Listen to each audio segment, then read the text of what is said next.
Olá e seja muito bem-vindo, seja muito bem-vinda ao Cena Pós-Créditos. Eu sou o João e como vocês podem ver pelos óculos escuros, hoje é dia de falar da continuação de um filme dos anos 80 que eu nunca imaginei que fosse acontecer, mas aconteceu. Top Gun Maverick é um filme americano de ação de 2022, dirigido por Joseph Kosinski e estrelado por Tom Cruise, Miles Teller, Jennifer Connelly, Jon Hamm e Glen Powell. 30 anos após os eventos do primeiro filme, Maverick é convocado para voltar à academia Top Gun e ensinar os melhores pilotos da Marinha a sobreviver a uma missão basicamente impossível. Eu preciso ser completamente sincero, primeiro eu vou falar que tá me incomodando um pouco, tá de óculos escuros, mas tudo bem, faz parte do personagem, mas eu preciso ser sincero no fato de que eu não tinha nenhum tipo de expectativa para ver esse filme até o momento em que eu vi o trailer. O trailer eu fiquei um pouco animado e na semana do filme eu de repente fiquei completamente Top Gunizado, revi o primeiro filme, gostei mais ainda e fui ansioso de quanto a poder ver um bom filme. O que eu não esperava é que eu veria um filme simplesmente sensacional.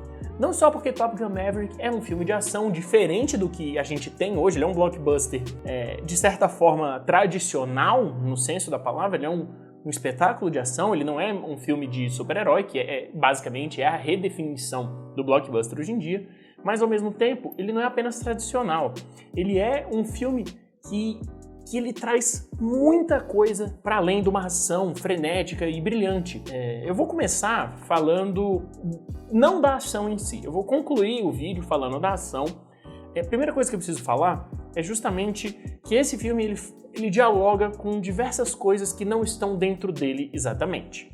A primeira delas é a relação dessa obra com o tempo. Não é à toa que a abertura do filme, os créditos iniciais, são basicamente uma recriação do filme do Tony Scott. É basicamente ver a mesma coisa, é a mesma música que está tocando Danger Zone, os enquadramentos são basicamente os mesmos. No caso começa com o Top Gun Anthem, depois vai para Danger Zone, exatamente igual.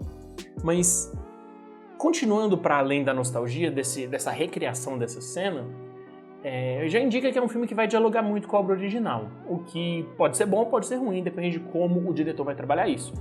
E a gente vê o Tom Cruise, né, o Maverick, a primeira cena com ele é justamente ele consertando um avião antigo, um avião ainda de meio que de Segunda Guerra, um caça, e isso pra mim, já ver isso como o primeiro plano do filme, já me diz muita coisa, diz que é um filme sobre o passado, porque você coloca ele exatamente no mesmo personagem que ele fez há 35 anos e lidando com algo antigo, lidando com algo valioso.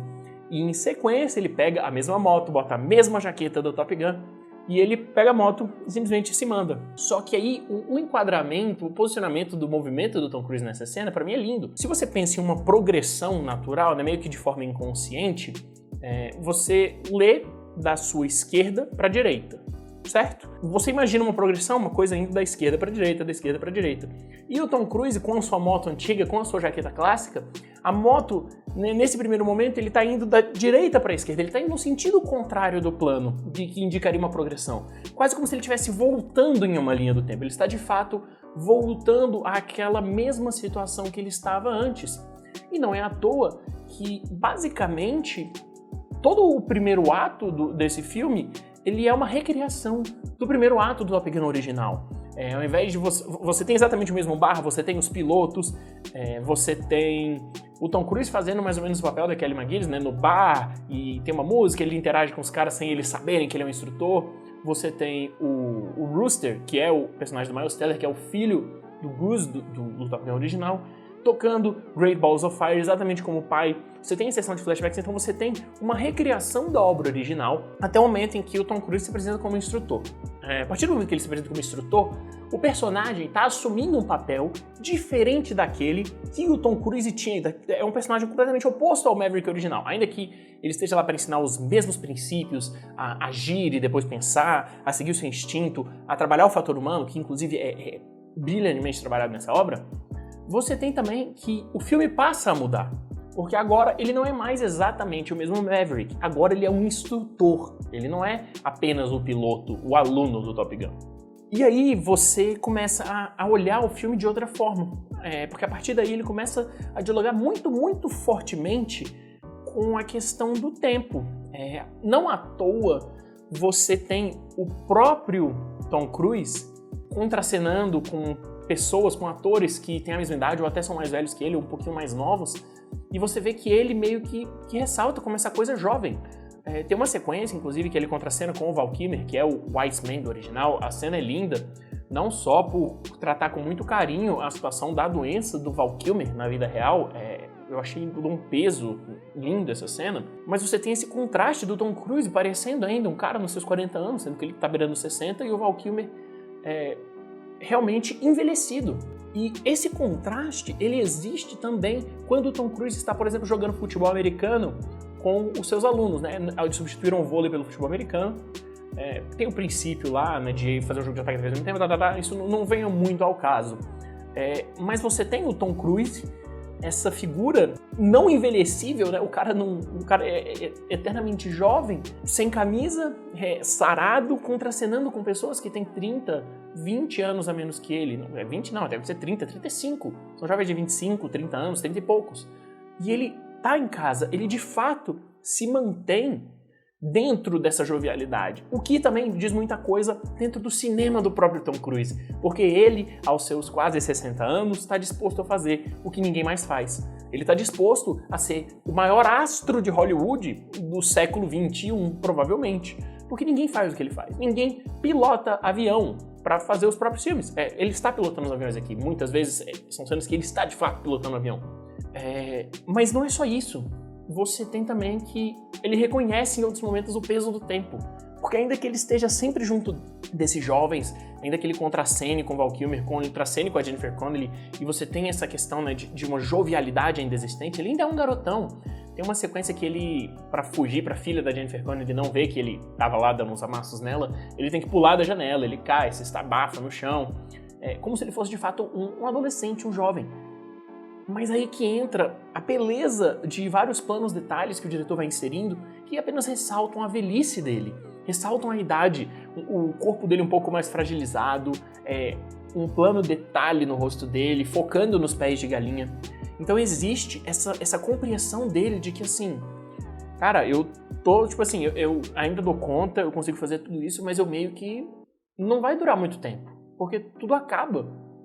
E eu acho que o filme dialogando com a carreira do Tom Cruise seria um perfeito último filme dele. Graças a Deus não é, porque inclusive passou o trailer do Missão Impossível 7 antes, eu já fiquei maluco, eu preciso desse filme. Mas é um filme que dialoga justamente com o Tom Cruise reconhecendo o seu lugar, de que ele reconhece que está envelhecendo, mas que ele ainda tem muito gás para dar. E eu acho isso lindo. Tanto que é um filme sobre o fator humano.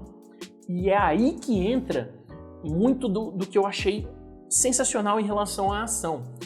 Parte da premissa do filme é o Tom Cruise ensinar a esses pilotos que o fator humano é importante. O que importa não é a máquina, não é o avião, e sim o piloto que está lá dentro. E isso não só é importante pela mensagem, é um filme que ressalta a beleza da humanidade, as emoções, e isso é lindo. Eu acho importante termos filmes que têm um foco gigantesco nisso hoje em dia, porque eu não... Enfim, cada vez mais a indústria é movida pela máquina. E isso é incrível. Porque nós voltamos a pensar que ninguém faz o que o Tom Cruise faz. Ninguém está disposto a sair pilotando, pular, cair do trem, subir o Burj Khalifa sem dublê. Porque ninguém tem esse fator humano dele. Porque agora é tudo uma computação gráfica, nada é feito de verdade. Você tem filmes que, na verdade, são episódios de série meio que feitos por um algoritmo que são sempre a mesma coisa, e essa máquina só vai se realimentando, não tem mais a questão do fator humano, não tem mais o piloto, que é o astro de cinema, que movimenta isso pra frente, que é o diferencial. Mas pro Tom Cruise porque ele, com 59, 60 anos, está fazendo a maior bilheteria da carreira dele. Pós-pandemia, em que os cinemas acabaram de voltar, essa coisa, e voltando, dialogando com um filme de mais de 30 anos. Por isso que o Top Gun Maverick é tão lindo, porque ele dialoga com o estado do cinema atual, porque ele dialoga com a carreira inteira do Tom Cruise e porque ele tem sequências de ação completamente enlouquecedoras. Tem algumas no terceiro ato, especialmente no terceiro ato, ele tem de fato um grande clímax que eu percebia que eu estava sem respirar. E muito disso era simplesmente porque eles estavam de fato fazendo aquilo. Os caras pegaram aviões e fizeram as manobras mais malucas né? Eu vi até uma pequena entrevista com o produtor do filme, Jerry Bruckheimer, e ele falando, não, nessa cena aqui, realmente tem uma computação gráfica, porque não era esse avião. Tipo assim, eram 2 F-18s, mas como um tinha que ser inimigo, a gente botou uma computação gráfica para virar outro avião. Mas aquela cena realmente aconteceu. Então, apenas a dificuldade, apenas o amor, a arte de se fazer cinema, de filmar aviões se explodindo em pleno 2022, em que nada mais é verdadeiro, nada mais tem o fator humano, nada mais depende do dublê ou do Tom Cruise fazendo a loucura dele, é lindo.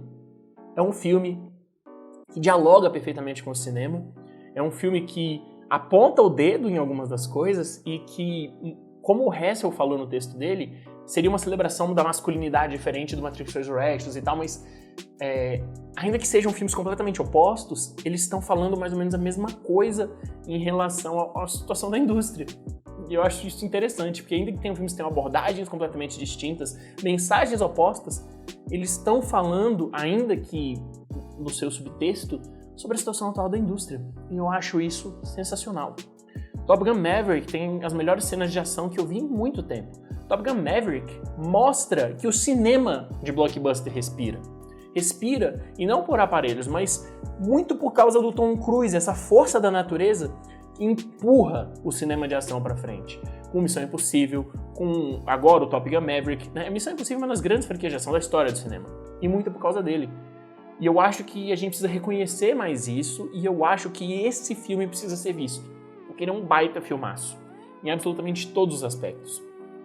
Ele não tem muito aquela tensão homoerótica do primeiro filme, né? Porque o primeiro filme, convenhamos, não tem testosterona, não é filme de macho. É só você ver o Val Kilmer mordendo pro Tom Cruise que você, né? Não preciso falar muita coisa. Ele não tem esse lado, mas ele é um filme muito mais maduro nas suas reflexões. E são reflexões que não dependem apenas daquilo que tá nesse filme, mas sim desse cenário geral. Fazem com que eu tenha simplesmente amado Top Gun Maverick e excedeu totalmente as minhas expectativas. E você? Assistiu ao filme? Ainda não assistiu? O que você achou do vídeo? Se você viu o filme, você concorda comigo? Você discorda de mim? Deixa sua opinião aí nos comentários. E se você é novo por aqui, gostou do que viu e quer mais conteúdo sobre cinema, com críticas, vídeos, ensaios e recomendações, curta o vídeo, se inscreva no canal e segue a gente nas nossas redes sociais, tem o link na descrição também. Muito obrigado, até a próxima e falou!